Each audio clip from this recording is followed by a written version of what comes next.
माझा शरणा नमस्कार। आप सारे लोग एनुअल सेमिनार में भी थे, सेम वही बात करेंगे हम,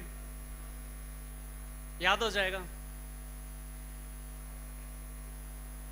सोनू निगम का नाम सुना है क्या? बॉलीवुड सिंगर। 2016 में क्या हुआ, सोनू निगम ने एक एक्सपेरिमेंट किया। एक कोई यूट्यूब चैनल है उसके साथ में, वो नहीं दिखा रहा मैं।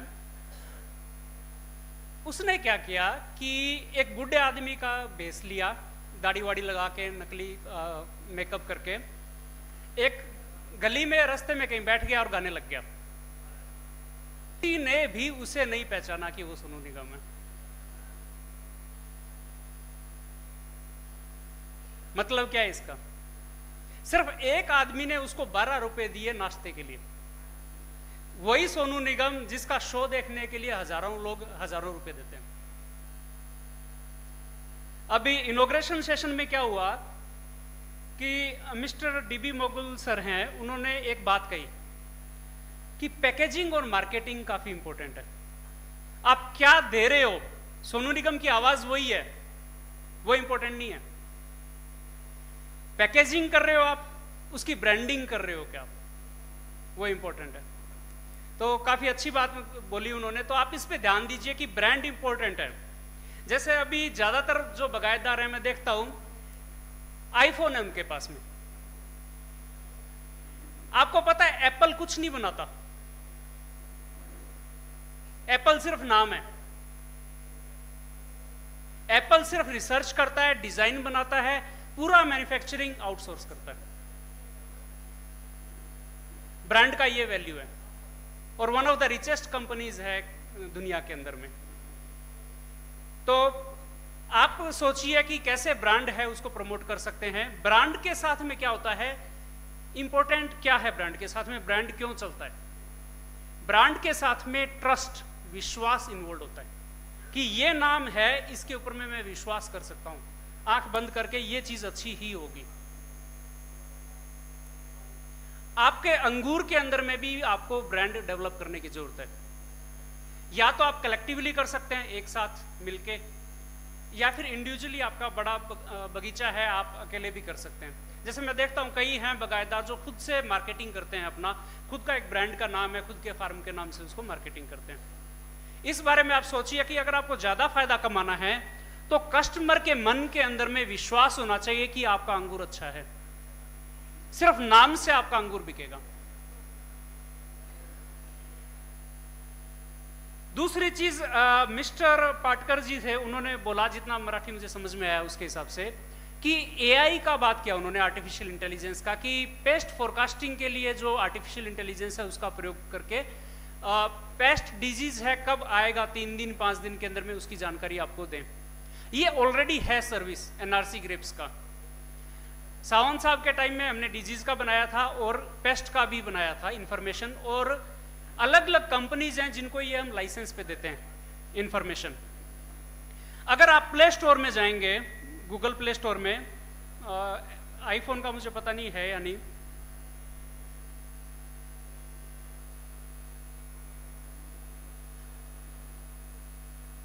तो एक हमारे जो कंपनी है जिसको हमने लाइसेंस दे रखा है वो है एमिकस। तो अगर आप एमी ग्रेप्स सर्च करेंगे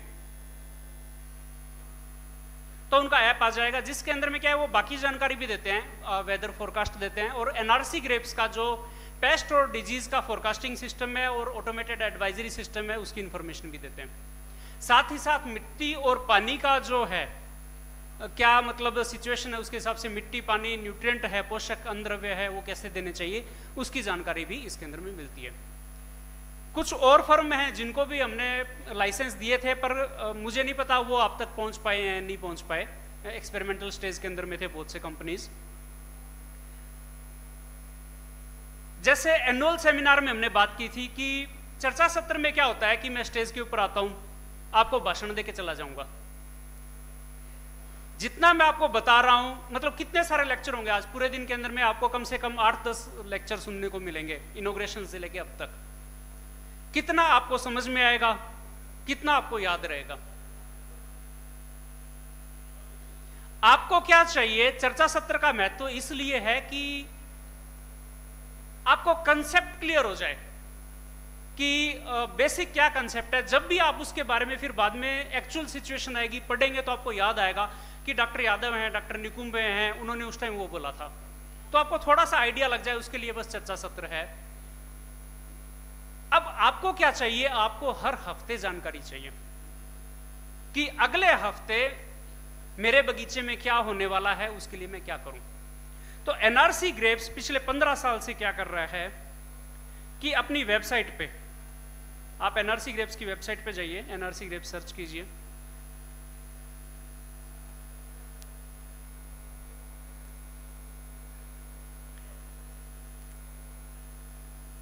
पिछले 15 साल से, करीबन 15 साल से भी ज्यादा, हम क्या कर रहे हैं? वीकली एडवाइजरी दे रहे हैं। अगर यहां पे आप देखेंगे वीकली एडवाइजरी दिया हुआ है, हर गुरुवार या शुक्रवार को ये अपडेट होता है। ये 2 अक्टूबर तक का है, हम लोग ट्रेवल कर रहे हैं तो शायद कल ये अपडेट हो जाएगा। जितने भी अंगूर के मुख्य विभाग हैं उसके अंदर में समराइज्ड फॉर्म के अंदर में क्या वेदर फॉरकास्ट हो सकता है, उसका इंफॉर्मेशन। फिर उसके बाद में पानी, अनद्रव्य, कैनोपी, रोग और कीड़ के बारे में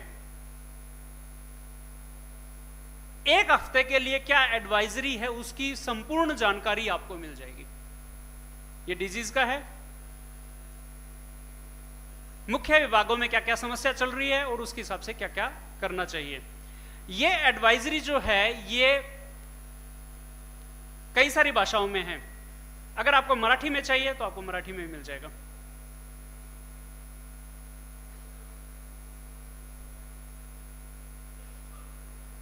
पूरी जानकारी मिल जाएगी आपको। अगर ये आपको हिंदी और कन्नड़ में चाहिए, कन्नड़ के खैर यहां पे होंगे नहीं लोग, आपको वेबसाइट पे नहीं जाना, आपको मोबाइल ऐप चाहिए तो एंड्रॉइड के लिए हमने एक मोबाइल ऐप बनाया, ग्रेप एडवाइजरी नाम से। ये ICR.NRCG का जो ग्रेप एडवाइजरी ऐप है, इसको आप रेफर डाउनलोड कर सकते हैं, फ्री ऐप है। इसमें क्या है कि IMD से जो ब्लॉक लेवल पे फोरकास्ट मिलता है वो हम इसमें देते हैं इन 4 राज्यों के लिए, 4 भाषा के अंदर में, मराठी, हिंदी, इंग्लिश और कन्नड़ के अंदर में ये इंफॉर्मेशन, सेम जानकारी जो कि हमारी वेबसाइट पे आती है वो इस ऐप के अंदर में भी आपको मिल जाएगी। अभी क्या है, IMD के साथ में हमारा एक करार हुआ था कि जब 5000 यूजर इस ऐप के बन जाएंगे तब IMD हमको एक इंफॉर्मेशन देगा, भारतीय मौसम विभाग क्या इंफॉर्मेशन देगा कि अगले 1 महीने में बारिश होगा या नहीं होगा, कितना होगा ये नहीं, 1 महीने के अंदर में बारिश होगा या नहीं होगा, इसकी जानकारी काफी अच्छे तरीके से एक्यूरेसी के साथ वो हमको दे सकते हैं। ये इंफॉर्मेशन आपको प्रूनिंग के लिए, डिसीजन लेने के लिए काम में आ सकती है, आपको बाकी और भी डिसीजन हार्वेस्टिंग के टाइम में या बाकी भी और जो है उसमें आपको काम में आ सकती है। क्या डिजीज आ सकती है 1 महीने में, आपको तैयार रहने में मदद कर सकती है। 1 महीने की फोरकास्ट ऐसी कहीं भी कोई प्रोवाइड नहीं करता, मतलब एक्यूरेसी के साथ में। बाकी आप अगर आप प्राइवेट वेबसाइट पे जाएंगे तो आपको 2-2, 3-3 महीने की फोरकास्ट मिल जाती है, पर उसका एक्यूरेसी का कुछ मतलब कह नहीं सकते कि कितना रिलायबल होगा उसमें। तो भारतीय मौसम विभाग हमको देने को तैयार है अगले 1 महीने की बारिश होगा या नहीं होगा उसकी फोरकास्ट। साथ ही साथ वो ये हमको ये इंफॉर्मेशन देने को तैयार है कि अगले 4 घंटे में गारपीट कहां पे होगी। 4 घंटे पहले आपको पता चल जाएगा गारपीट कहां पे होने वाली है, होने की संभावना है। तो ये इंफॉर्मेशन भी मिल सकती है IMD से, पर हमको कम से कम 5000 यूजर चाहिए। ये मोबाइल एप्लीकेशन लॉन्च किए हुए हमको करीबन 18 महीने हो गए, अभी तक हमारे पास में 500 यूजर भी नहीं है। तो आप इसको डाउनलोड कीजिए घर में, कम से कम आपके एक एंड्रॉइड फोन तो होगा कि अगर डाउनलोड करके यूज करना शुरू कीजिए। आपको जो भी प्रॉब्लम आ रही है इसके अंदर में आपको हमको बताइए, इसमें हम सुधार करेंगे ऐप के अंदर में। पर आप यूज करना शुरू कीजिए, तो इससे क्या होता है कि हम आपस में कनेक्ट होते रहेंगे।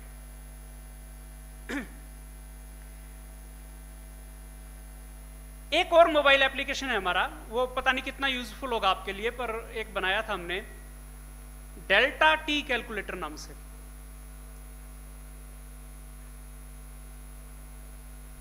अगर आप डेल्टा टी कैलकुलेटर सर्च करेंगे प्ले स्टोर में जाके, ये भी एंड्रॉइड एप्लीकेशन है, नहीं आया,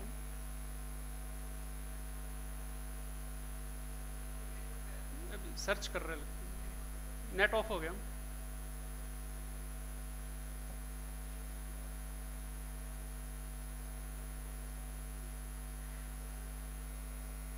डेल्टा टी कैलकुलेटर कुछ नहीं करता, आपको क्या करना है, अपनी लोकेशन का टेम्परेचर देना है और रिलेटिव ह्यूमिडिटी देनी है, तो डेल्टा की क्या वैल्यू है वो बता देगा, डेल्टा टी की वैल्यू। तो इतना ये करता है बस। ऑफलाइन एप्लीकेशन है, आपको इंटरनेट की भी जरूरत नहीं है, सिर्फ ये इंफॉर्मेशन देंगे, आपको जानकारी मिल जाएगी। अगर आपको चाहिए कि आपको और मोबाइल एप्लीकेशन चाहिए, आपको जरूरत है, तो आप हमें बताइए, हमारे पास में रिसोर्स पर्सन है जो कि मोबाइल एप्लीकेशंस बना सकते हैं, तो वो आपको बता देंगे। तो डेल्टा टी के बारे में बेसिक कंसेप्ट भी दिया हुआ है कि डेल्टा टी क्या है, कैसे काम में ले सकते हैं आप, क्या कंडीशन है तो आपको फॉरवर्ड करना चाहिए, फॉरवर्ड नहीं करना चाहिए। ये भी 4 भाषाओं के अंदर में है, ये मोबाइल एप्लीकेशन भी, मराठी में भी है, अंग्रेजी में भी है। फिर क्या हुआ कि हमारा एक यूट्यूब चैनल भी है। अगर आप YouTube में जाएंगे और सर्च करेंगे NRC ग्रेप्स, पहला जो हमारे लोगों के साथ में आपको चैनल दिखाई देगा, ये NRC ग्रेप्स का चैनल है। इसमें क्या होता है चैनल के अंदर में कि जो भी ज्वलंत समस्या है, जैसे 6 दिन पहले रोग प्रबंधन के बारे में डॉक्टर सुजय शाह है, उनका वीडियो आया था। कोई भी किसी इलाके के अंदर में ज्वलंत समस्या है, उसके बारे में वीडियो हम कुछ दिनों के अंदर, 2-3 दिन के अंदर ही बना देते हैं। तो यहां पे आपको जानकारी मिल जाएगी। जैसे लाल रंग का स्टेम्बोरर है, उसके बारे में हमने एक वीडियो बनाया उससे पहले हमने कुछ हमारी वेराइटीज हैं उसके बारे में बनाया वीडियो। गोगल गाय की समस्या सांगली में थी, उसके बारे में हमने एक वीडियो बनाया, वो इसके अंदर में डाला था हमने। तो टाइम टू टाइम अलग अलग मौसम में क्या क्या समस्या आ सकती है, उसकी वीडियो आपको यहां पे मिल जाएंगे। नासिक में फड़माशी का समस्या थी ज्यादातर लोगों को। जब फड़माशी की समस्या थी, ये हमने 9 महीने पहले वीडियो बनाया था। अभी तक नासिक में कितने बागायतदार होंगे? कम से कम 25-30 हजार बागायतदार हो सकते हैं, ज्यादा 40-45 हजार बागायतदार भी हो सकते हैं। हमारे वीडियो के टोटल व्यूज कितने हैं? 2000 भी नहीं है। मतलब कि वीडियो आप तक नहीं पहुंच पा रहा, लोगों को पता नहीं है कि ऐसी जानकारी अवेलेबल है। या फिर आप ये नहीं देखते, अगर आप YouTube में सर्च करेंगे कि घर के अंदर में बीज से अंगूर कैसे लगाते हैं, बीज से घर के अंदर में आप अंगूर कैसे लगा सकते हो, इस वीडियो को 20 लाख व्यूज मिले हुए हैं। हमारा जो वीडियो है जो आपके काम का है, उसको 2000 भी नहीं है।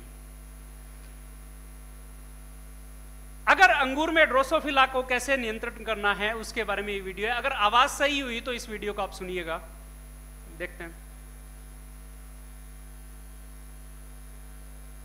इस वीडियो के बारे में, इसके वीडियो बनाने के बाद भी हमने कुछ एक्सपेरिमेंट किए थे, उसमें क्या था वो मैं आपको बताऊंगा।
तो ये वीडियो हमने उस टाइम में बनाया था।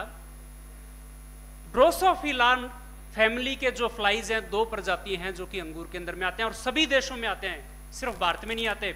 अमेरिका के अंदर में आते हैं, साउथ अमेरिका में भी आते हैं, ऑस्ट्रेलिया में भी आते हैं, चाइना में भी आते हैं, यूरोप के अंदर में भी आते हैं। जब भी अंगूर के अंदर में शर्करा है, साकर है, अंगूर में क्रैकिंग हुआ, ड्रोसोफिला आएगा ही आएगा। हमने क्या किया, एक एक्सपेरिमेंट किया, हमने एनुअल सेमिनार में भी इसकी चर्चा की थी। क्रैकिंग के बाद में ये जो माशी है ये अचानक से नहीं आती। आप देखेंगे क्रैकिंग होने के 4 से 5 दिन के बाद में आपको बगीचे के अंदर में माशी दिखाई देगी। क्यों होता है ऐसा कि जैसे ही क्रैकिंग होती है तो क्या होता है, एनवायरनमेंट के अंदर में जो ईस्ट होता है वो क्या करेगा, शुगर के ऊपर में आएगा और शुगर को फर्मेंट करना शुरू कर देगा। 4 से 5 दिन में फर्मेंटेशन जितना होगा उससे जो गंध आएगी, जो स्मेल आएगी, उसकी तरफ में ड्रोसोफिला आकर्षित होता है। इसलिए क्रैकिंग से 4 से 5 दिन बाद में आपको ये दिखाई देगा। ज्यादातर ज्यादा संख्या में आपको 7-8 दिन के आसपास में दिखाई देगा। अगर क्रैकिंग के बाद में आप ईस्ट को मार देते हैं, जो फर्मेंटेशन हो रहा है उसको आप रोक देते हैं, तो वो गंध पैदा नहीं होगी और आपके बगीचे के अंदर में ये माशी नहीं आएगा। उसको आप कैसे कर सकते हैं, हमने कुछ प्रयोग किए थे। हमने ये देखा कि एजोक्सिस्ट्रोबिन, जिसका 7 दिन का पीएचआई था जब हमने एक्सपेरिमेंट किया था उस टाइम में, ये क्या करता है, इफेक्टिवली ईस्ट को मार देता है और घड़ के अंदर में ड्रोसोफिला और जो कि रोटिंग होता है उसके बाद में सड़ना शुरू हो जाता है, वो नहीं होता। हमने क्या किया, 24 घंटे बाद में स्प्रे किया क्रैकिंग के, आर्टिफिशियल क्रैक हमने इंड्यूस किया और उसके 24 घंटे बाद फवारनी किया और उसके 5 दिन बाद में फवारनी किया। तो इफेक्टिवली हमने देखा कि जो रोटिंग परसेंटेज है बंच की वो काफी कम हो गई। दूसरा जो केमिकल है जो काम किया वो था सोडियम मेटाबाइसल्फाइड। 200 ppm का सॉल्यूशन हमने काम में लिया था। इसने भी इफेक्टिवली कंट्रोल किया ईस्ट को, पर सबसे अच्छे रिजल्ट हमको मिले एजोक्सिस्ट्रोबिन के साथ में। सोडियम मेटाबाइसल्फाइड का फाइटोटॉक्सिसिटी का हमें पता नहीं है कि वो करता है नहीं करता, उसके एक्सपेरिमेंट अभी तक हमने नहीं किए हैं, तो ये जानकारी के लिए आपके। फिर हमने वीडियो के अंदर में एक बात की, पर आप ये जो फवारनी है कितने दिन तक कर सकते हैं, क्योंकि एजोक्सिस्ट्रोबिन का पीएचआई सिर्फ 7 दिन का है। 7 दिन का पीएचआई मतलब कि 2 से 3 दिन के अंदर में एजोक्सिस्ट्रोबिन जो केमिकल है वो चला जाएगा, डिग्रेड हो जाएगा। आपके जो मणि है वो फिर से ससेप्टेबल हो जाएगा ईस्ट के इन्फेक्शन के लिए। आप बार बार फवारनी नहीं कर सकते, ये सॉल्यूशन नहीं है। एजोक्सिस्ट्रोबिन या केमिकल का स्प्रे करके आप बार बार ड्रोसोफिला फ्लाई को कंट्रोल नहीं कर सकते। आपको करना क्या है, आपको अल्टीमेटली एक ही काम करना है। जिस भी घड़ के अंदर में क्रैकिंग हुआ है उस मणि को निकाल के बगीचे से दूर लेके जाना है, उसको बगीचे के अंदर, जमीन के अंदर भी नहीं रहने देना। यह आपको करना ही पड़ेगा, इसके अलावा कोई पर्याय नहीं है। अगर आपने यह किया कि बगीचे के अंदर में जो क्रैकिंग हुआ है मणि के अंदर में, उसको आपने निकाल के बगीचे के दूर रख दिया, वो आपका एक और फायदा करेगा। वो क्या फायदा करेगा कि आपके बगीचे के अंदर में जो ड्रोसोफिला माशी आने वाला था वो क्या करेगा, उधर चला जाएगा जिधर आपने ढेर लगा के रखा है। क्रैकबेरी का जहां पे आपने ढेर लगाया है, छाया के अंदर में रख दीजिए उसको, सारा का सारा माशी है उस तरफ चला जाएगा। आप क्या करो, दिन के अंदर में कई बार, 3-4 बार एक नैपसैक स्प्रेयर लिया और सिर्फ शावर हल्का सा 1-2 सेकंड तक उसके ऊपर में उड़ते हुए फ्लाई पे दे दो, स्पाइनोसाइड का दे दो या कोई भी कॉन्टैक्ट कीटनाशक है उसका दे दो, फ्लाई वहीं पे मर जाएगा जो उड़ रहा है वहीं पे। तो वो क्या करेगा, क्रैकबेरी आपके लिए ट्रैप का काम करेगा। तो जितने भी फ्लाइज हैं वहां पे आने की बजाय उधर चले जाएंगे बगीचे से दूर में। बेरी क्रैक हो गया मतलब वो बेरी गया काम से, उसको रखना नहीं है, बगीचे से बाहर निकालना है। इस तरीके से आप ड्रोसोफिला कंट्रोल कर सकते हैं। फिर क्या होता है कि आपने नोटिस किया होगा, मैं इसको फड़माशी नहीं बोल रहा, मैं इसको ड्रोसोफिला माशी बोल रहा हूं। क्यों? क्योंकि फड़माशी जो होता है, जो कि आम के अंदर आता है या कुकुम्बर के अंदर में आता है, अमरूद के अंदर में आता है, बाकी जितनी भी फसलों के अंदर में जो फलमाशी आता है जिसके लिए ट्रैप आते हैं, वो फलमाशी टेफ्रिटिडी फैमिली के होते हैं। टेफ्रिटिडी फैमिली, आपको मैंने एक फोटो दिखाया वीडियो के अंदर में, बड़े साइज का फ्लाई होता है। मार्केट के अंदर में आपको ट्रैप मिल जाएंगे उसके, जो जिसके अंदर में औषध कौन सा होता है, मिथाइल यूजिनोल। मिथाइल यूजिनोल क्या करता है कि जितने भी मेल हैं, नर हैं, उनको अट्रैक्ट करता है अपनी तरफ में। तो ट्रैप के अंदर में जो नर हैं वो अट्रैक्ट हो जाएंगे। जो टेफ्रिटिडी फैमिली के कई कई किलोमीटर दूर हैं, आपके जैसे कि मान लीजिए सब्जियां हैं या कोई दूसरे फल हैं, उसके अंदर में उसका अटैक है तो आपके बगीचे के अंदर में आ जाएगा वो टेफ्रिटिडी फैमिली का जो है। अब क्या होगा कि मेल अगर आपके बगीचे में आ गया, मेल नुकसान नहीं करेगा। रिसर्च ये कहता है कि अगर मेल टेफ्रिटिड जो है वो मिथाइल यूजिनोल जो केमिकल है उसके संपर्क में आता है तो वो क्या करेगा, एक फिरोमोन रिलीज करता है जो कि फीमेल को अट्रैक्ट करता है। मिथाइल यूजिनोल जो ट्रैप है वो फीमेल को अट्रैक्ट नहीं करता, पर जो मेल आ गया वो फीमेल को अट्रैक्ट करेगा। फिर वो फीमेल है आपके बगीचे में आ जाएगी और बगीचे में आने के बाद में उसको और कुछ खाने को मिलेगा नहीं, तो आपके बगीचे के अंदर में जो मणियां हैं उसको पंचर करना शुरू कर देगी वो। पंजाब के अंदर में टेफ्रिटिड फ्लाई है, वो अंगूर के अंदर में नुकसान करती है, वो ज्यादा नहीं करती, थोड़ा बहुत करती है। महाराष्ट्र के अंदर में टेफ्रिटिड फ्लाई है, हमारे यहाँ पे नुकसान करते हुए हमने नहीं देखा उसको। पर अगर आप ट्रैप बगीचे में लगाएंगे तो हो सकता है कि पहले मेल आएंगे और फिर बाद में फीमेल आ जाएंगे और आपके बगीचे में नुकसान करना शुरू कर दें। तो ये जो ट्रैप आ रहे हैं मार्केट में फलमाशी के लिए, हमारे लिए सुटेबल नहीं है। हमारे बगीचे में ऑलरेडी इतनी गंध है, मुझे ड्रोसोफिला के लिए भी आप ट्रैप बना सकते हो, उसके लिए भी विधि है, पर ड्रोसोफिला के लिए ट्रैप काम नहीं करेगा। क्यों काम नहीं करेगा कि क्रैकिंग होने के बाद में आपके बगीचे में इतना ज्यादा स्मेल है कि कोई ट्रैप काम करेगा ही नहीं। इसलिए आप क्या कीजिए, जितना भी क्रैकबेरी है उसको निकाल के बगीचे से दूर एक ट्रैप बना लीजिए, टब के अंदर में रख लीजिए, एक छाया के अंदर में, सारी फ्लाइज उधर चली जाएंगी। ऐसा करने के बाद में जब आप बगीचे के अंदर में जाएंगे और आपको कहीं भी कोई भी ड्रोसोफिला फ्लाई उड़ता हुआ दिखाई दे जाए, तो उसका मतलब यह है कि उस घड़ के पास में जहां पे फ्लाई उड़ रहा है, या तो रस निकल के चिपका हुआ है कहीं पे, या अंदर कोई ना कोई एक मणि है अंदर छुपा हुआ जो क्रैक है। ये दो कारण हो सकते हैं। फिर दूसरा एक जो समस्या वो ये है कि बिना क्रैकिंग के जो ड्रोसोफिला माशी है उसका अटैक हो रहा है। आपके बगीचे में क्रैकिंग नहीं है, पर जो ड्रोसोफिला माशी है उसका अटैक आपके बगीचे में हो रहा है। उसका कारण क्या है? उसका कारण यह है कि आपके बगीचे के अंदर में कोई ना कोई और चीज है जो कि मणि को नुकसान कर रहा है। ड्रोसोफिला जो हमारे यहाँ पे पाई जाती है, मेलेनोजेस्टर और जेपरियोनस इंडियनस, दो स्पीशीज होती हैं जो कि हमारे यहाँ पे महाराष्ट्र में नुकसान करती हैं। ये दोनों जो प्रजाति हैं ये सिर्फ और सिर्फ डैमेज बेरी को ही नुकसान पहुंचाती है, और उस कंडीशन के अंदर में कि बेरी के अंदर में शुगर हो, शर्करा हो। एक और ड्रोसोफिला माशी है जो कि इंटैक्ट बेरी को, बिना डैमेज बेरी को, बिना क्रैक बेरी को नुकसान पहुंचा सकती है। उस स्पीशीज का, उस प्रजाति का नाम है Drosophila Suzuki. Drosophila Suzuki Bharat के अंदर में रिपोर्टेड है, कश्मीर से रिपोर्टेड है, हिमाचल प्रदेश से रिपोर्टेड है, और कर्नाटक के अंदर में एक हिल है वहां से रिपोर्टेड है। पर महाराष्ट्र के अंदर में और कर्नाटक के अंदर में, दोनों के अंदर में, अंगूर के अंदर में ड्रोसोफिला सुजुकी नहीं मिला हमको। तो अगर बिना क्रैकिंग के आपके यहाँ पे बगीचे के अंदर में ड्रोसोफिला दिख रहा है तो ड्रोसोफिला सुजुकी नहीं है। वो ड्रोसोफिला कैसे आया? आपके बगीचे के अंदर में कोई ना कोई चीज है जो कि मणि को नुकसान कर रही है। या तो थिनिंग करते टाइम कहीं ना कहीं आपने, या मणि निकालते टाइम कैंची का नोक लगा वहां पे, या फिर कोई पक्षी आके बैठा उसके पंजे की वजह से वहां पे छेद हो गया, या फिर ज्यादा ठंडी की वजह से हो सकता है कि हेयरलाइन कहीं पे क्रैक हो जो आपको दिखाई ना दे रहा हो, या ये हो सकता है कि वास्प जो होती है, वास्प क्या होती है,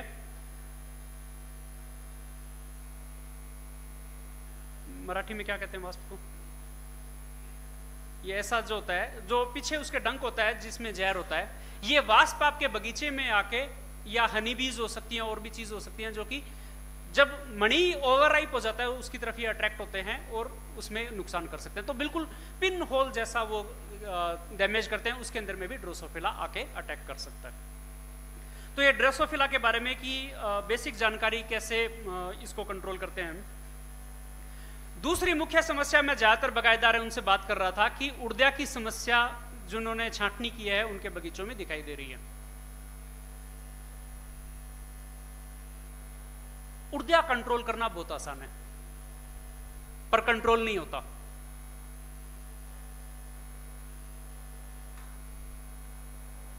उड़दिया जो दिखाई देता है हमको, जो उड़ता है, कोई भी कॉन्ट्रैक्ट कीटनाशक उस पर स्प्रे कर दो, लेमडा साइलरिन स्प्रे कर दो, 2 से 3 दिन के अंदर में वो मर जाएगा। मेटाडोर से, इमिडाक्लोप्रिड से मर जाएगा, फिप्रोनिल से मर जाएगा। साधारण से साधारण कॉन्ट्रैक्ट कीटनाशक है उसके प्रयोग से वो मर जाता है, इतना ससेप्टेबल है। समस्या क्या है? समस्या है कि जमीन में उसके बच्चे हैं जो कि हर दिन हजारों की संख्या में बाहर निकलते हैं। जिन बगीचों में ऑर्गेनिक मैटर ज्यादा है, जैसे मैं बात कर रहा था एक बागायतदार है उनसे सुबह, मल्चिंग करते हैं, उन बगीचों में उड़दिया का प्रादुर्भाव ज्यादा हो सकता है, क्योंकि बच्चों को, उड़दिया के बच्चों को खाने के लिए, उड़दिया को अंडे देने के लिए जगह मिल जाती है और उनका प्रादुर्भाव बढ़ेगा। अब ऐसी सिचुएशन में क्या है कि उड़दिया को कंट्रोल करना जरूरी है, उसके बच्चों को कंट्रोल करना जरूरी है। कैसे करेंगे? इसके लिए बाकी फसलों के अंदर में, सब्जियों में एक तकनीक काम में ली जाती है। फ्ली बीटल हमारे यहां प्रजाति अलग आती है, पर सब्जियों में अलग आती है, पर नेचर ऑफ डैमेज एक जैसा है सभी का। सब्जियों में क्या करते हैं वो लोग कि जो हमारा खाद है, फार्म यार्ड मैन्योर, जो गोबर की खाद है, अच्छी सड़ी हुई खाद लेनी है।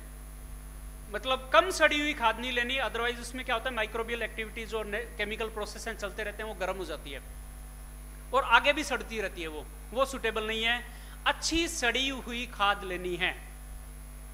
50% उसके अंदर में मॉइस्चर होना चाहिए, पूरा गीला मतलब पानी निकलता हुआ नहीं दिखना चाहिए हमको, 50% उसमें मॉइस्चर होना चाहिए। 200 किलो खाद लीजिए। 200 किलो खाद के अंदर में क्या करना है आपको? मेटारिजियम मिक्स करना है 3 से 5 किलो, जितनी श्रद्धा है, जितना ज्यादा देंगे उतना फायदा है। मेटारिजियम अनिसोप्ली अच्छी क्वालिटी का मार्केट से लीजिए। अगर आप माइक्रोबायोलॉजी एक्सपर्ट हैं तो खुद से भी बना सकते हैं। एक शेडो के अंदर, छाया के अंदर में, कंक्रीट की लेयर के ऊपर में आप एक काम कीजिए, उसको लेयर बना दीजिए, आधा फीट ऊंची लेयर ऐसा या 1 फीट ऊंची लेयर खाद की बना दीजिए।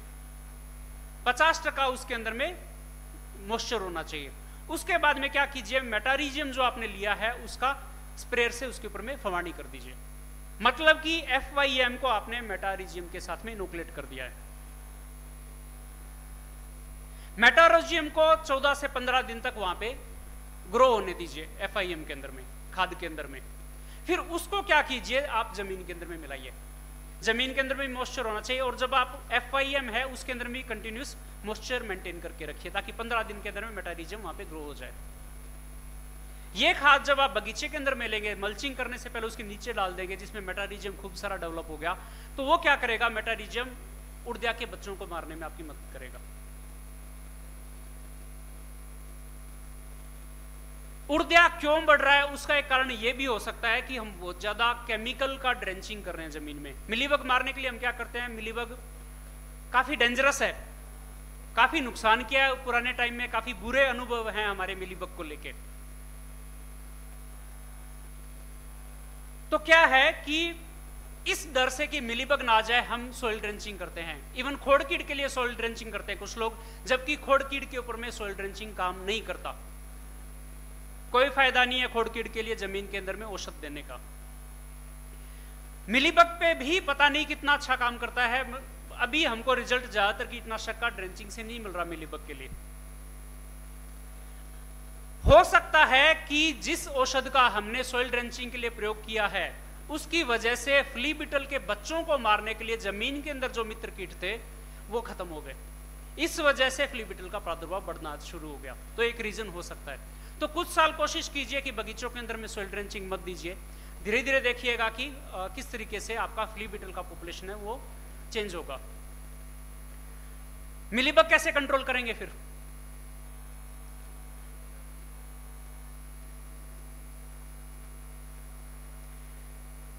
आपने वो सुना है क्या, एक इंग्लैंड के अंदर में भारत का क्रिकेट मैच हुआ था, एक नेट वेस्ट सीरीज थी, आपको याद है? करीबन 20 साल पहले वो सौरव गांगुली ने टी शर्ट उतार के ऐसे ऐसे घुमाया था।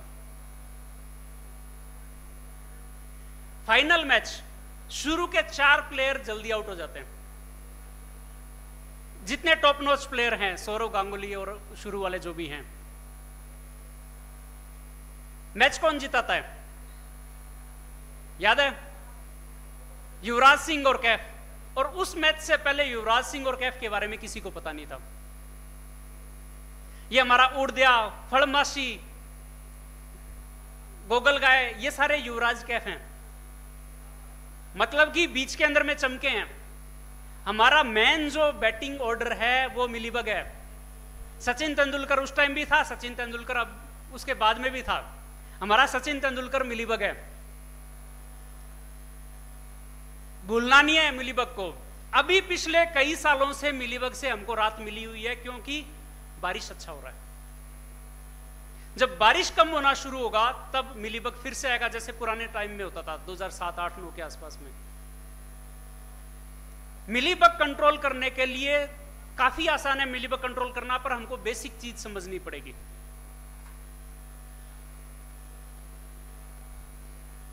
छांटनी के बाद में, फल छांटनी के बाद में एक बार बगीचे को अच्छे तरीके से बुप्रोफेजिन से धो के निकाल लीजिए। मेटारिजियम आप मिक्स कर सकते हैं तो मेटारिजियम मिक्स कर लीजिए।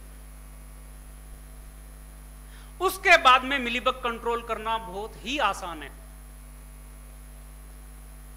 पहला आपने फवारनी मतलब पूरा खोड़ वलांडा अच्छे तरीके से छांटनी के बाद में धो के निकाल लिया। धो के निकालने के लिए आपको साल निकालना पड़ेगा। जितना भी ढीला साल है, बारिश के मौसम में आपने निकाला होगा, सबसे अच्छी बात है। अभी बारिश हो रही है, अगर ढीला साल है तो उसको निकाल लीजिए, फिर खोड़ वलांडा धोने का काम कीजिए। यह सबसे मुश्किल काम है मिलीबग कंट्रोल करने के लिए। इसके बाद में मिलीबग कंट्रोल करना सबसे आसान है। अगर आप ये कहते हैं कि मैंने सब कुछ किया, मिलीबग कंट्रोल नहीं हो रहा, तो ये आपका मैनेजमेंट इशू है, क्योंकि मिलीबग कंट्रोल करना आसान है। कैसे आसान है मिलीबग कंट्रोल करना? हर 10 दिन में अपने बगीचे के अंदर में हर झाड़ को अपनी आंख के नीचे से निकाल लीजिए। जिधर मिलीबग दिख रहा है उसको वहीं पे कंट्रोल कर लीजिए। आपके बगीचे के अंदर में कभी भी आपको पूरे बगीचे में फवारनी करने की फिर से जरूरत नहीं पड़ेगी।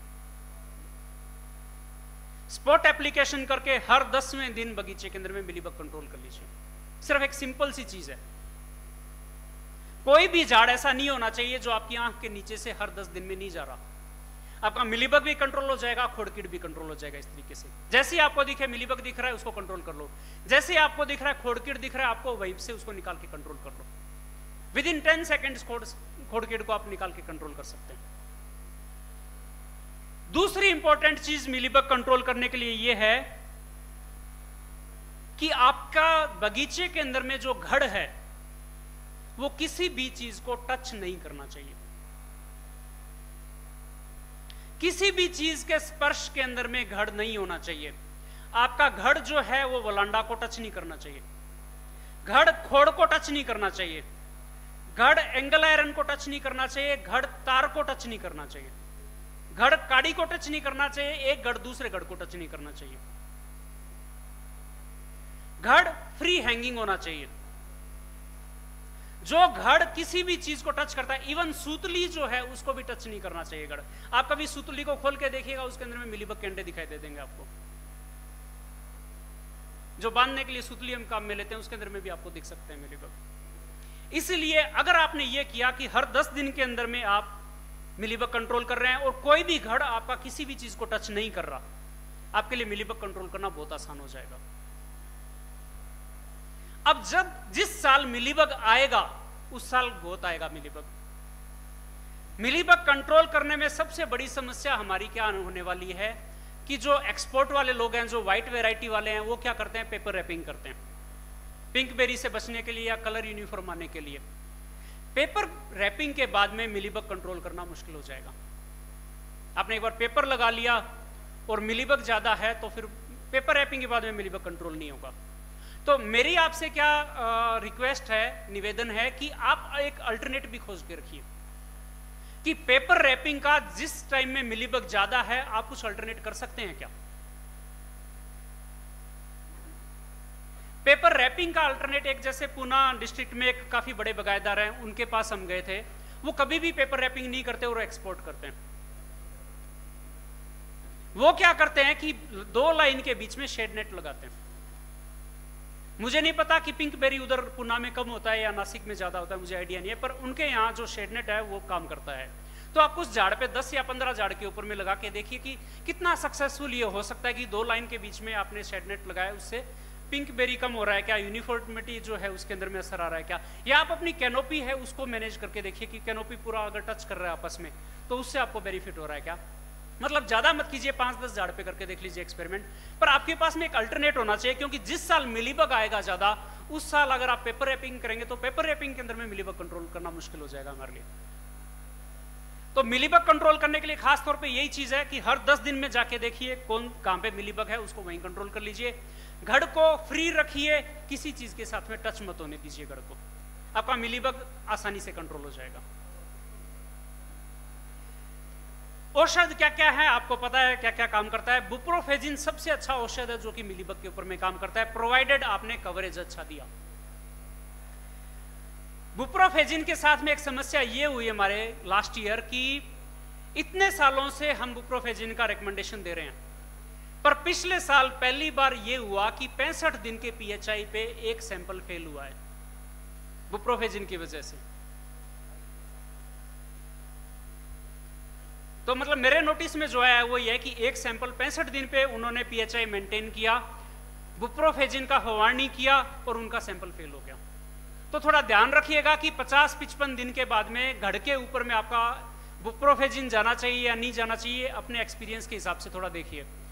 मतलब एक भी सैंपल फेल हुआ है तो हमारा मतलब कान खड़े हो जाते हैं कि ऐसा क्यों हो गया, क्यों, रीजन ढूंढने में पता नहीं टाइम लगेगा। हो सकता है कि बुप्रोफेजिन की वजह से हुआ हो, या ये भी हो सकता है कि बाद में उन्होंने कोई बायोलॉजिकल दिया हो, उसमें मिक्सअप हो, पर अभी तक हम श्योर नहीं है कि क्या हुआ उसमें। पर सचेत रहिएगा, 50-55 दिन के बाद में घड़ के ऊपर में बुप्रोफेजिन मत जाने दीजिए, क्योंकि एमआरएल काफी कम है, डिटेक्ट भी हुआ तो सैंपल फेल हो जाएगा फिर उसमें।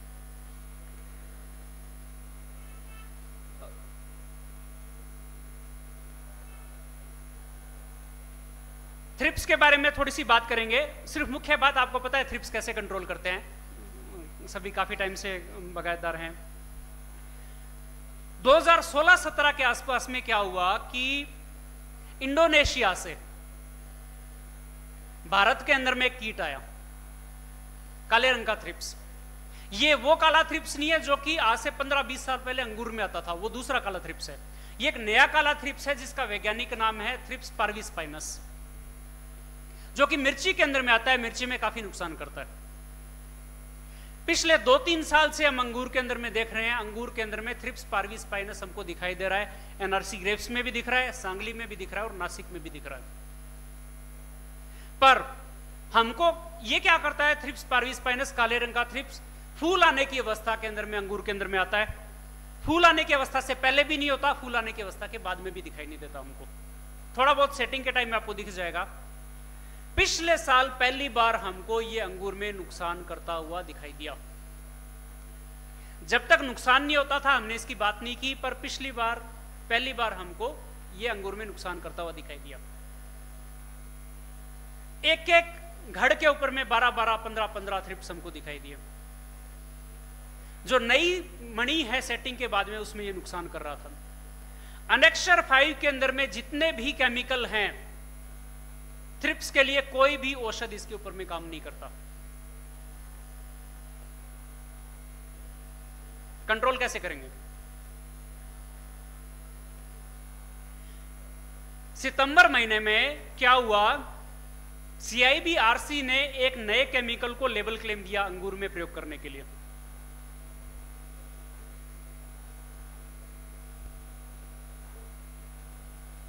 ब्रोफ्लेनिलिड, ये केमिकल है, अंगूर के अंदर में प्रयोग के लिए लेबल क्लेम दिया है, पर इसका MRL वैल्यू अभी तक नहीं आया।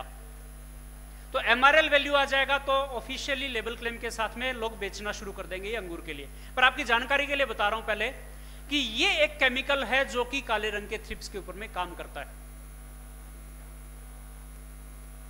अंगूर के अंदर में लेबल क्लेम, इसका मतलब कमेटी ने अप्रूव कर दिया, जल्दी ही इसका सर्टिफिकेट आने के चांसेस हैं। जैसे ही सर्टिफिकेट आ जाएगा, अगर हमारे पास में पीएचआई का डाटा हुआ एनआरसी ग्रेप्स के पास, तो एनेक्सर 5 में आ जाएगा। अगर पीएचआई का डाटा नहीं है तो इस साल ये एनेक्सर 5 के अंदर में नहीं आ पाएगा। मतलब ये है कि एनेक्सर 5 में नहीं है तो जो एक्सपोर्ट वाले हैं वो इसका प्रयोग नहीं कर पाएंगे। पर अगर इंडिया के लिए रजिस्ट्रेशन है तो लोकल यूज के लिए हमको कोई समस्या नहीं होनी चाहिए इसके प्रयोग करने के लिए। पर पीएचआई का डाटा काफी इंपॉर्टेंट है कि प्री हार्वेस्ट इंटरवल कितना फिक्स होता है इसके बारे में। तो एनआरसी ग्रेप्स के पास में मैं रेजिड्यू पे काम नहीं करता, मेरा काम सिर्फ कीटक पे है और कीटक को कंट्रोल कैसे करना है उसके ऊपर है। रेजिड्यू पे वहाँ पे डॉक्टर शब्बीर, डॉक्टर बनर्जी हैं, वो एक्सपर्ट हैं उसके ऊपर में।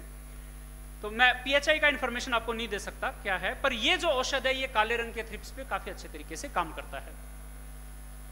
बाकी जो हमारे यहाँ थ्रिप्स आता है उसको आप आसानी से कंट्रोल कर लेते हैं, उसमें कोई इशू नहीं है। काले रंग के थ्रिप्स के साथ साथ एक और कीटक है जिसने नुकसान करना शुरू किया है, वो है टी मॉस्किटो बग।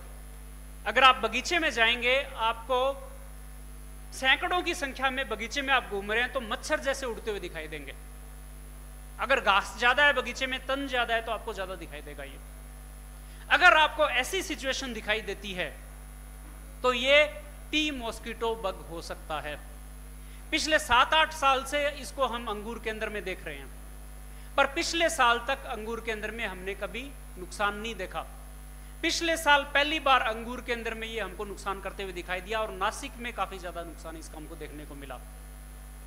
ये क्या करता है कि कोई भी सकुलेंट प्लांट पार्ट है, मतलब कोई भी कोमल भाग है, उसके ऊपर में क्या करेगा, रस चूसने की कोशिश करेगा। नुकसान जो है वो रस चूसने से नहीं होता, नुकसान होता है कि जब ये रस चूसने की कोशिश करता है तो एक केमिकल है वो अंदर डाल देता है, टॉक्सिन होता है।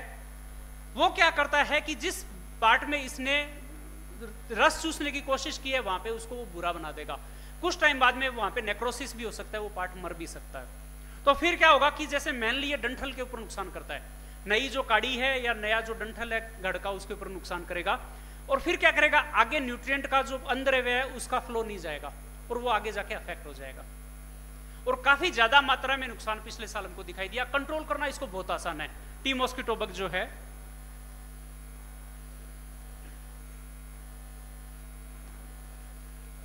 ऐसा दिखाई देगा आपको, छोटा सा मच्छर जैसा होता है देखने के अंदर में। हेलोपेल्टिस एंटोनी जो प्रजाति है यही हमारे बगीचे में है। ये नॉर्मली क्या है कि जो काजू कैशू बेल्ट है कोंकण के अंदर में, वहां का कीटक है, चाय का कीटक है। अब क्या है कि ज्यादा आर्द्रता होने की वजह से हमारे एरिया के अंदर में ये अब इसने आना शुरू कर दिया, और पिछले साल से ये अंगूर को इसने अपना खाना बना लिया। तो अगर आपके बगीचे में दिखाई दे रहा है तो ध्यान रखिएगा, कोई भी सिस्टेमिक इंसेक्टिसाइड जो हमारे एनेक्सर 5 के अंदर में है, जैसे इमिडाक्लोप्रिड है, वो भी इसको मार देगा। मारना इसको बहुत आसान है, मारना कोई ज्यादा मुश्किल नहीं है। वर्टिसिलियम है वो भी इसके ऊपर में अच्छे तरीके से काम करता है। स्नेल के लिए क्या करना है, हमारे यूट्यूब चैनल पे जाइए, स्नेल कंट्रोल करने के लिए आपको वहां पे मिल जाएगा कि कैसे कंट्रोल करना है। साथ ही साथ हमारा इंस्टाग्राम पे भी अकाउंट है, यूट्यूब चैनल भी है, फेसबुक भी है। तो आप किसी भी माध्यम से हमारे साथ जुड़ना चाहें तो आप जुड़ सकते हैं। हमारी मोबाइल एप्लीकेशन है, उसको डाउनलोड कीजिए, कम से कम 5000 यूजर तो कीजिए। आप नासिक में ही 45-50 हजार बागायतदार होंगे, तो हम क्या करेंगे, फिर आईएमडी से बात कर सकते हैं कि आपको और वेदर उनके जो भी नए नए प्रोडक्ट हैं वो उसमें ऐड कर पाए हम। और फ्री एप्लीकेशन है, आप यूज करना शुरू कीजिए, हमको फीडबैक दीजिए कैसा है, तो उसको हम इम्प्रूव कर पाएंगे। तो ये मुख्य बात है फल छांटनी के अंदर में जो आपको ध्यान में देनी है। बाकी कोई भी समस्या कभी भी आएगी किसी भी भाग के अंदर में, अंगूर के अंदर में, हम फटाक से उसके ऊपर में विजिट करते हैं उस जगह पे और यूट्यूब वीडियो बना देते हैं। तो हमारा यूट्यूब जो है उसको आप फॉलो करते रखिए, जहां भी समस्या आएगी उसके 2-3 दिन के अंदर बाद में आप हमारा चैनल देखिए, उसमें हो सकता है आपको वीडियो आपका रिलेवेंट मिल जाए। तो धन्यवाद, शुभेच्छा है, अच्छा आप उत्पादन करेंगे, खूब पैसा कमाएं आप। धन्यवाद।